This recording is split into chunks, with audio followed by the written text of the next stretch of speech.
पेड़ पौधे और वृक्षों का जिस प्रकार प्रकृति को सुंदर बनाने में सहयोग है, उसी प्रकार हमारे जीवन को भी सुखमय और संपन्न बनाने में बहुत ही बड़ा योगदान है।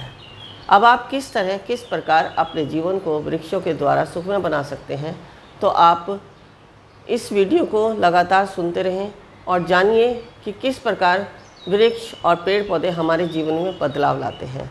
यदि किसी को अपने जीवन में कोई समस्या है तो आप हमें कमेंट बॉक्स में अपना कमेंट्स लिखकर जानकारी प्राप्त कर सकते हैं कि हमारे जीवन में इस प्रकार की बाधा है, तो हम किस प्रकार उसको वृक्षों के द्वारा दूर करें। ये तो बात हुई कि जिन लोगों को वृक्षों को लगाने का बहुत ही शौक़ है और उनके घर में जगह भी है, तो वह लोग अपने इस अवसर को बिल्कुल भी हाथ से ना जाने दें और वृक्षों के द्वारा अपने जीवन को सुखमय बनाएं, मन को प्रसन्न रखें, तनावों से मुक्त रहें। तो इस जानकारी को आप प्राप्त करने के लिए कमेंट्स में ज़रूर आप हमें मैसेज करें। अब आप जानें कि वृक्षों के द्वारा हम अपने जीवन को कैसे बदल सकते हैं। तो जीवन को बदलने के लिए मैं यहाँ आपको एक बात बताना चाहूँगी कि जिस प्रकार हमारे जीवन में बहुत सारे दोष होते हैं, कोई वास्तु दोष होता है, किसी को तंत्र का दोष होता है, किसी को धन की कमी होती है, किसी के घर में कलेश होता है, ऐसे किसी का विवाह नहीं हो रहा है, तो इस प्रकार के किसी का कोर्ट कचहरी का मुकदमा चल रहा है, तो इस प्रकार के दोष भी हमारे जीवन में वृक्षों द्वारा बदले जा सकते हैं। जैसे किसी को अगर कोर्ट कचहरी का चल रहा है तो वह अगर कहीं पर भी जाकर एक कटहल का वृक्ष लगाता है, अगर अपने घर में जगह है तो आप अपने घर में कटहल का वृक्ष लगाएं, तो उससे कोर्ट कचहरी के मामले हल हो सकते हैं। धन की अगर आपको आवश्यकता है तो कुछ वृक्ष हमारे जीवन में ऐसे होते हैं जिनको लगाने से और सही दिशा अगर हमें मालूम है तो उस दिशा में लगाने से हमारे घर में धन का आवागमन शुरू हो जाता है।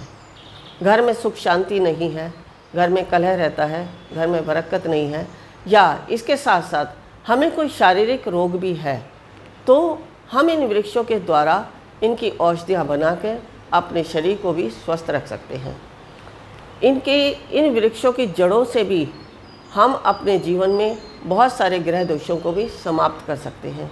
तो कुल कहने का तात्पर्य यही है कि वृक्षों का हमारे जीवन में बहुत ही महत्वपूर्ण स्थान है। वृक्ष हमारे जीवन में बहुत ही महत्वपूर्ण स्थान रखते हैं और हमारे जीवन को बहुत ही सरलता से बदल सकते हैं। वृक्षों की छाल भी काम आती है, वृक्षों के जड़ भी काम आते हैं, वृक्षों के पत्ते भी काम आते हैं, वृक्षों के फल भी काम आते हैं, वृक्षों के फूल भी काम आते हैं। जब जिस प्रकार हमारे जीवन में ये महत्वपूर्ण होते हैं, उसी प्रकार हम देवी देवताओं पर भी अगर हमें जानकारी है कि कौन से देवता पर किस पूजा के लिए कौन सा फूल हम चढ़ाएं या कौन सा फल चढ़ाएं, तो उससे भी हमें सफलता की प्राप्ति होती है। बशर्ते कि आपको मालूम होना चाहिए कि कौन से कार्य के लिए कौन से देवता पर कौन सा फूल चढ़ाना है या कौन सा फल चढ़ाना है। यहाँ तक कि यज्ञ में भी यदि आप यज्ञ भी कर रहे हैं तो वहाँ भी इसकी वृक्षों की समिधा का भी बहुत ही महत्वपूर्ण योगदान है। कुछ वृक्ष ऐसे होते हैं जिन्हें हमें विघ्न बाधाओं के लिए इस्तेमाल करते हैं, जैसे सफ़ेद आक की जो लकड़ी होती है, बहुत सारे विघ्न बाधाओं और बहुत सारे कार्यों में अगर हम यज्ञ करते हैं तो बहुत ही सहयोगी होती है। शमी की लकड़ी का अपना योगदान है, नीम की लकड़ी का अपना योगदान है, पीपल की लकड़ी।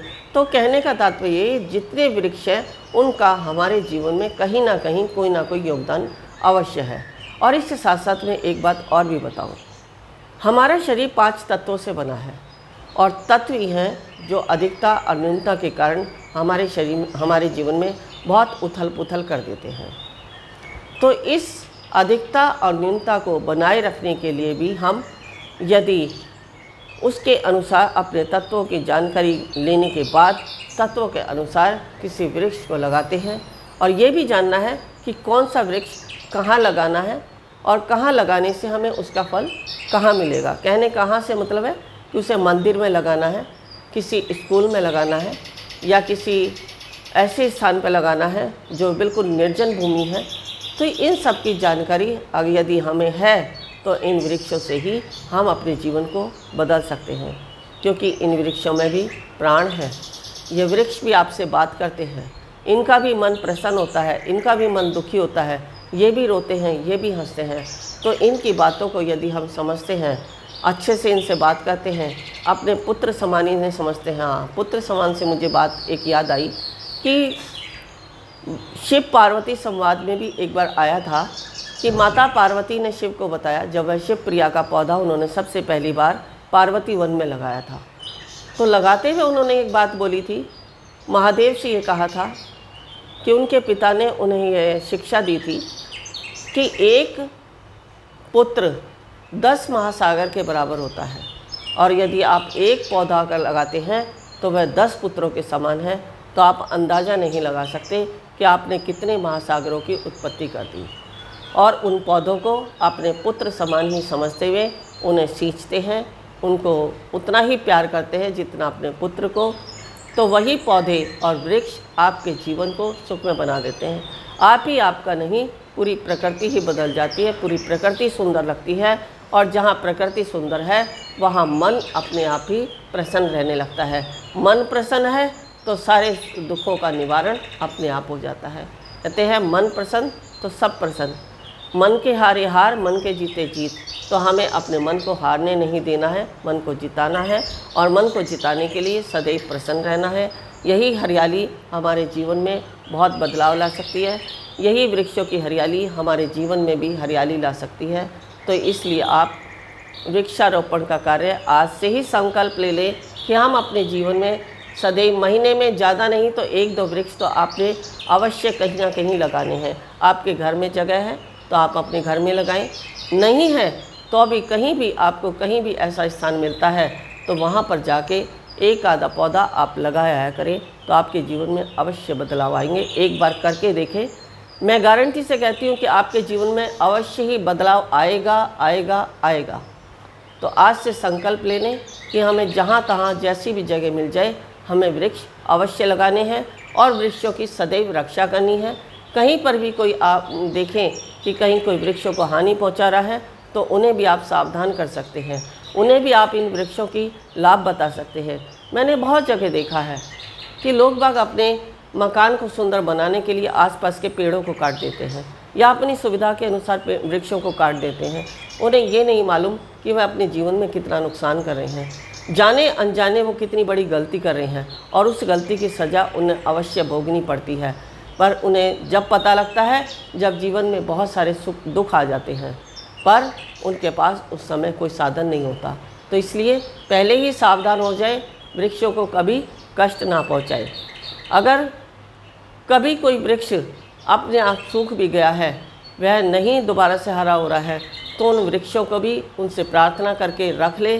और जहाँ उस वृक्ष का जैसी योगदान हो, आप मुझसे जान सकते हैं कि आप इस वृक्ष का हम क्या करें। तो मैं बताऊंगी कि इसकी लकड़ी आप यज्ञ में काम आएगी, या इसकी जड़ को आप कैसे इस्तेमाल कर सकते हैं, या इस वृक्ष का अब आपको कैसे सदुपयोग करना है। यानी उनका मरणोपरांत भी उनका दुरुपयोग ना करें, उनको जहाँ तहाँ ना फेंकें। उनका जैसे जिस प्रकार भगवान शिव मरणोपरांत भी हमारी भस्म को अपने शरीर में रमा लेते हैं, उसी प्रकार हम वृक्षों के मरणोपरांत भी उनका सदुपयोग करेंगे, तो वह भी डिवाइन में ऊर्जा बनकर हमारे सहयोगी ही रहेंगे। तो इस बात को आप समझें, जो आज मैंने बताया है इसको ध्यान करें और आज से ही संकल्प ले लें कि आपने जहाँ तहाँ वृक्ष अवश्य लगाने हैं।